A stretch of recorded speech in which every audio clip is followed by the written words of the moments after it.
Hello students, good afternoon and welcome my science period. Last period हमने 9 chapter के बारे में इंफॉर्मेशन ली है, rocks and soil and learning objectives, some common rocks, formation of soils, contents of soil, kinds of soils, crust of the earth and rocks and minerals. इन सभी objectives के बारे में मैंने आपको वन बाय वन एक्सप्लेन किया है। I hope you can understood all these objectives. And last period I can send exercise के बारे में मैंने आपको बताया था और एक्सरसाइज मैंने आपको सेंड की थी। ओके, टेक्स्ट मैसेज किया था, आपने एक्सरसाइज को अच्छे से लिखा होगा। उसके बाद न्यू चैप्टर आज हम स्टार्ट कर रहे हैं 10 मेजरमेंट चैप्टर को स्टार्ट कर रहे हैं। मेजरमेंट यानी मापना, मेजरमेंट लेना, मेज़र करना, मोजमाप करना। Some of the learning objectives in this chapter. So what will be the learning objectives, मतलब जिन पॉइंट को हम आज यहाँ पे क्लियर करने वाले, वो पॉइंट कौन से है? सो फर्स्ट है लेंथ, मतलब लंबाई। उसके बाद है वेट, मतलब भार, वजन। उसके बाद है टाइम, समय। वॉल्यूम, मतलब आयतन। और टेम्परेचर यानी तापमान। इन 5 ऑब्जेक्टिव्स को हम यहाँ पे वन बाय वन एक्सप्लेन करने वाले हैं। Okay, so think and discuss. Why do we need to measure things, यानी हमें मोजमाप करने की ज़रूरत क्यों होती है, मेज़र करने की ज़रूरत क्यों होती है। Why do we need to measure things, मतलब मोजमाप करने के लिए हमें मेज़र करने के लिए थिंग्स क्यों ज़रूरत होती है। Then what will happen if there is no scale of measurement.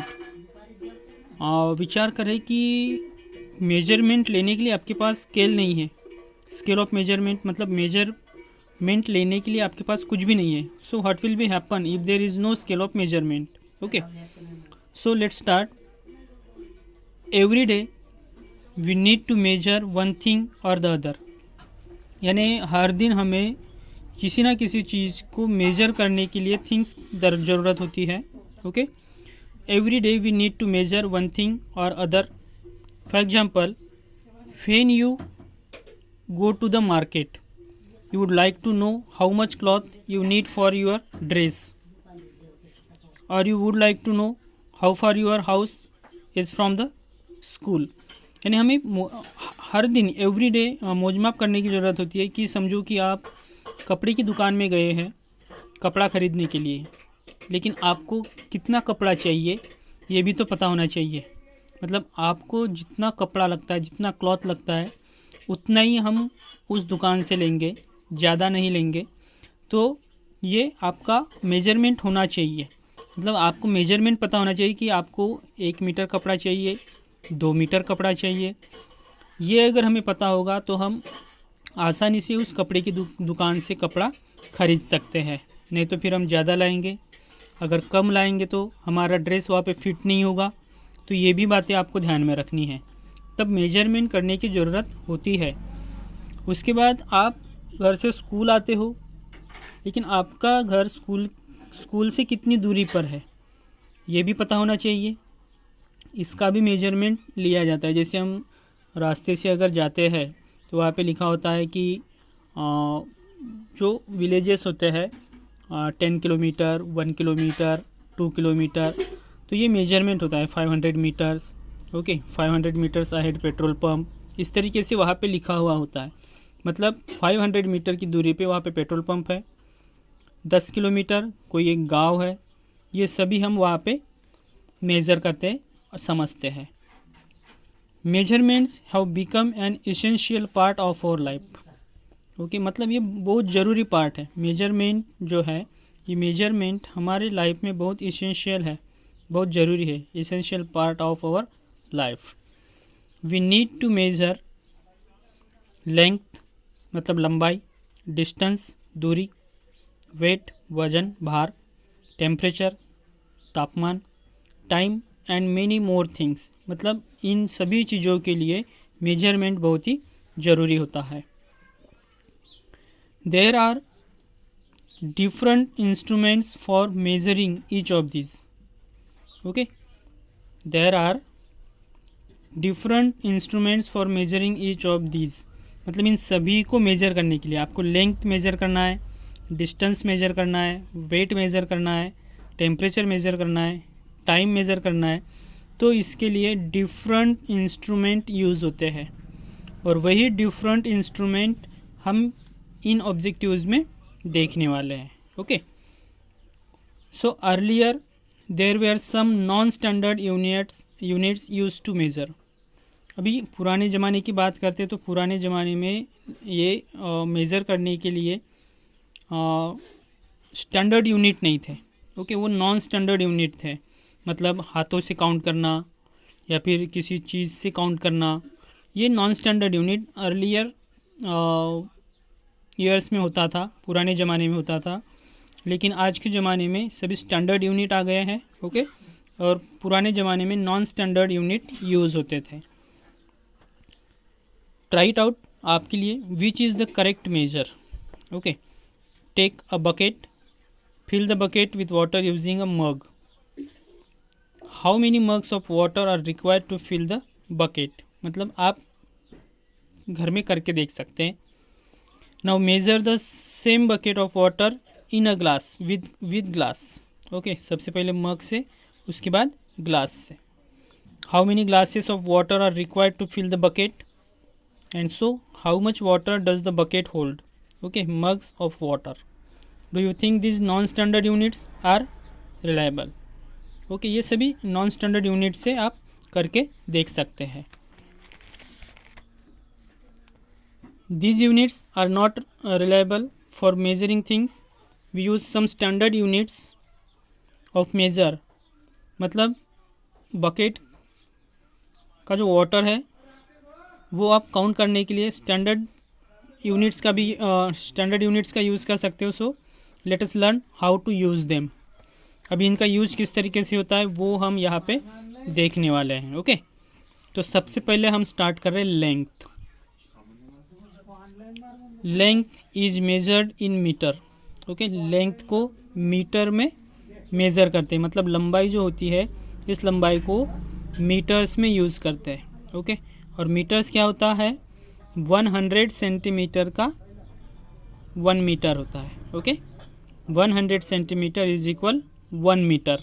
ध्यान में रखना, 100 centimeter is equal 1 meter. We use a ruler. Ruler आप देख रहे हो, आपके पास भी होती है रूलर, जिसको आप स्केल कहते हो. ओके, वहाँ पे 15, 30, मतलब 15 सेंटीमीटर और 30 सेंटीमीटर की रूलर आपके पास होती है. So we use a ruler, a metre rod और a measuring tape to measure length. मतलब लेंथ को मेज़र करने के लिए आप रूलर यूज़ कर सकते हो, मेजरिंग टेप यूज़ कर सकते हो जो टेलर लोग यूज़ करते हैं. ओके, इन सभी का यूज़ आप मेज़र करने के लिए कर सकते हो. मतलब लेंथ आपको मेज़र करनी है तो लेंथ मेज़र करने के लिए आप इनका यूज़ कर सकते हैं. द मीटर रोड और scale is divided into 100 equal divisions called centimeters. जैसे मैंने आपको यहाँ पे बताया था 100 सेंटीमीटर. मतलब 1 मीटर जो होता है, मीटर को 100 इक्वल पार्ट में डिवाइड किया गया है. ओके, मतलब 1, 2, 1 से अगर स्टार्ट करोगे आप तो 1 centimeter, 2 centimeter, so up to 100 centimeter. So 100 centimeter is equal 1 meter. तो 100 इक्वल पार्ट्स में मीटर को डिवाइड किया गया है. So this is called a centimeter. इसको आप सेंटीमीटर कह सकते हैं. Okay, so 100 centimeter is equal 1 meter. 1 meter. Each centimeter is divided into 10 small divisions. Okay, आप यहाँ पे अगर स्केल में अगर आप देखोगे तो स्केल में इस तरीके से, दिस इज स्केल. ये स्केल अगर आप देखते हो तो स्केल में देखिए ये 1 है. ओके, ये 1 है. 1 से अगर आप स्टार्ट करोगे 2 तक तो यहाँ पे देखिए 1, 2, ध्यान से 1, 2, 3, 4, 5 हो गए यहाँ तक. 6, 7, 8, 9 एंड 10. ओके, 10 मतलब कि 1 सेंटीमीटर से 2 सेंटीमीटर, मतलब इसके बीच की जो दूरी है वो 10 स्मॉल इक्वल पार्ट में डिवाइड हो गई है। ओके, इसी को कहते हैं मिलीमीटर। ओके, मतलब सेंटीमीटर का जो 10वां भाग जो होता है उसको कहते हैं मिलीमीटर्स। ओके, आप यहाँ पे देख सकते हो, यहाँ से अगर आप देखोगे यहाँ से भी, ये 1 सेंटीमीटर हो गया, ये 2 सेंटीमीटर हो गया है। तो 1 सेंटीमीटर में 10 इक्वल पार्ट फिर से होते हैं। ओके, अभी ये जो स्केल है, स्केल अगर आप देखोगे तो 30 सेंटीमीटर की स्केल है। ओके, 1 मीटर क्या होगा, और एक 30 सेंटीमीटर की स्केल लगेगी, और एक लगेगी, मतलब 90 हो गया, और एक 10 सेंटीमीटर। और यहाँ पे अगर देखते हैं तो 1 सेंटीमीटर में 10 इक्वल पार्ट, 10 पार्ट में इसको डिवाइड किया गया है, जो अभी मैंने आपको लाइंस बताए थे। Okay, so this is called a millimeters. Okay, the ruler measures length in centimeters and millimetres.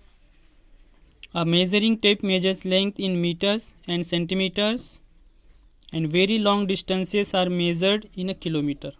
यानी शॉर्ट, ये बात ध्यान में रखिए कि शॉर्ट डिस्टेंस आपको अगर मेजर करना है तो शॉर्ट डिस्टेंस मेजर करने के लिए आप मीटर और सेंटीमीटर यूज़ कर सकते हैं।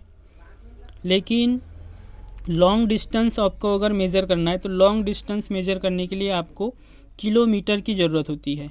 ओके, तो किलोमीटर क्या होता है, 1 किलोमीटर में 1000 मीटर होते हैं। जैसे मैंने आपको यहाँ पे बताए थे 100 centimeter is equal 1 meter. Okay, 100 centimeter is equal 1 meter, and 1 centimeter is equal 10 millimeter. Okay, so 1 kilometer is equal 1000 meter, मतलब 1 किलोमीटर होने के लिए 1000 मीटर की ज़रूरत होती है। ओके, 1000 मीटर जब होते हैं तब 1 किलोमीटर होता है, ये बात ध्यान में रखिए। ओके, तो आज हम लेंथ ही देखेंगे। नेक्स्ट पीरियड में हम देखने वाले वेट। ओके, तो इसको आपको रीड करके रखना है, वीडियो को रिपीट आप देख सकते हो, यानी अच्छे से आपको समझ में आ जाएगा। तो आज हम रुकेंगे यहीं पे। Goodbye, take care.